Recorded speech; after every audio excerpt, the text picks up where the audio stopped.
There's a new poll from Gallup which confirms that Americans are very, very skeptical of Donald Trump's ability to actually be president. A majority of Americans do not believe that Donald Trump would be able to handle an international crisis. 47% of Americans doubt Donald Trump's ability to use military force wisely.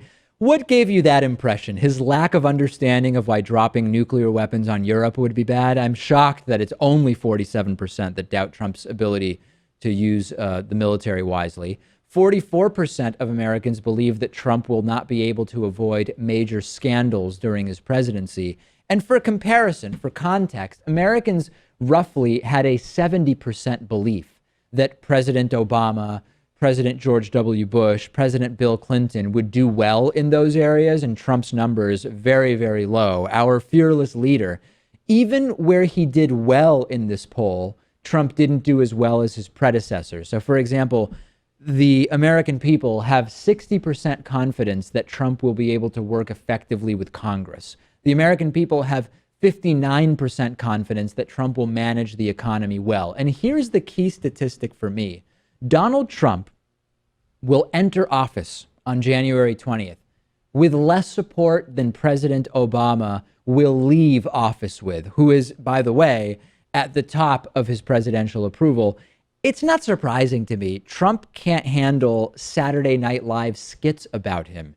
Doesn't exactly project confidence about dealing with important international affairs. You have actors on TV that are triggering Twitter meltdowns from the president-elect.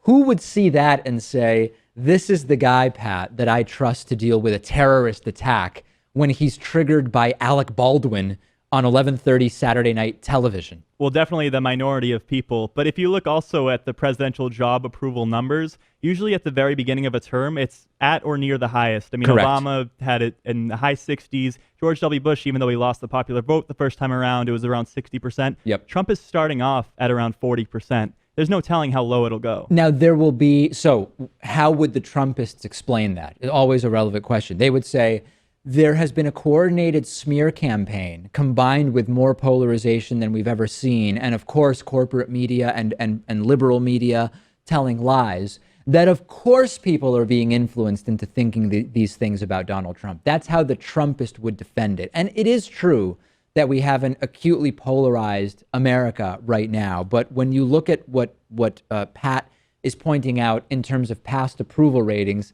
things have been pretty polarized in the United States for a very long time. And I would even go further. George W. Bush, after 9/11, I don't remember if it was 80 or 85 90.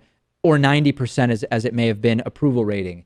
You don't get to 90% approval with no Democrats saying we approve of what you're doing. The high approval rating that George W. Bush had disappeared and crumbled into one of the most historically low approval ratings, not because of polarization. It was because of what George W. Bush did. And I think that while on the one hand, yes, Americans are very, very influenced by media narratives and talking points and memes on the internet to some degree, they do react to what candidates, elected officials actually do.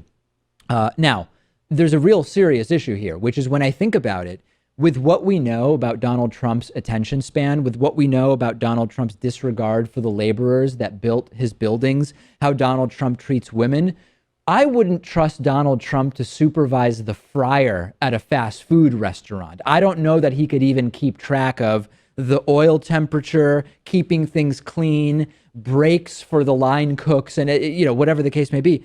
I genuinely think, Rachel, that if he was put in that position, I don't know that he could actually figure it out and run that mini little business. I definitely don't think he could. And it's kind of reminiscent of his ghostwriter from The Art of the Deal, who was saying Tony Schwartz. Yes, who was saying that his attention to detail, his attention span, and his high level of inflammatory responses to very small instances is quite frightening. Yeah, Tony Schwartz, the article, if you haven't read this article, it's from before the election, but it's a great read. Tony Schwartz said, number one, there was always a TV on in the background in the room when he was talking to Trump.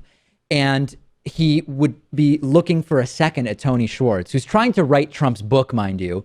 And he would just get distracted and be looking at the TV and start talking about what's on the TV.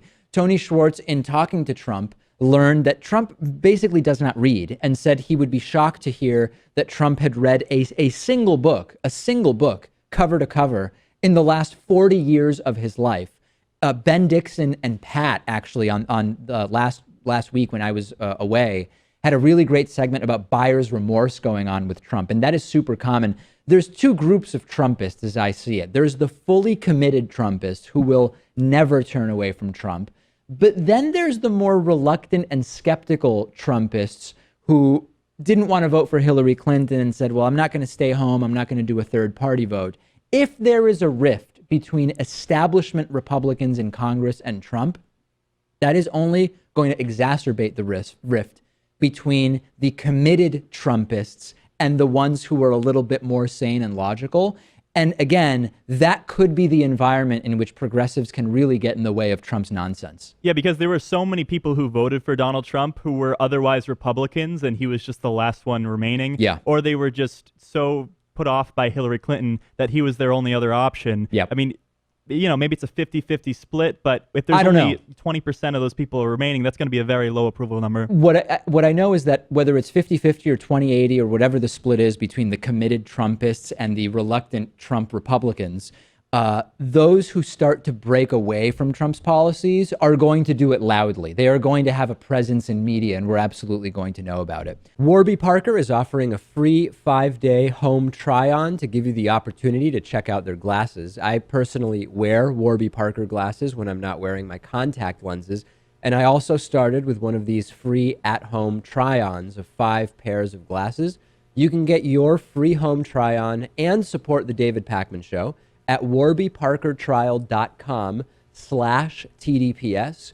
I don't really like going into glasses stores and trying on glasses while the salesperson sort of hovers over me, and I like more than 30 seconds to actually figure out whether I like the glasses. So with the Warby Parker home try-on, I was able to pick 5 pairs that I liked, put them on in the comfort of my own home, pick the one I like the most, and then Warby Parker put my prescription lenses in there for me.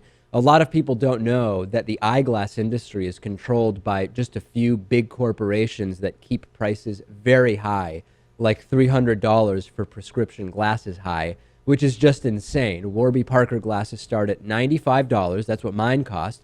And for every pair of glasses sold, Warby Parker distributes a pair of glasses to someone in need. You can try 5 pairs and see what you like. Check out the at-home trial and support our show by going to warbyparker.com/TDPS. It costs nothing.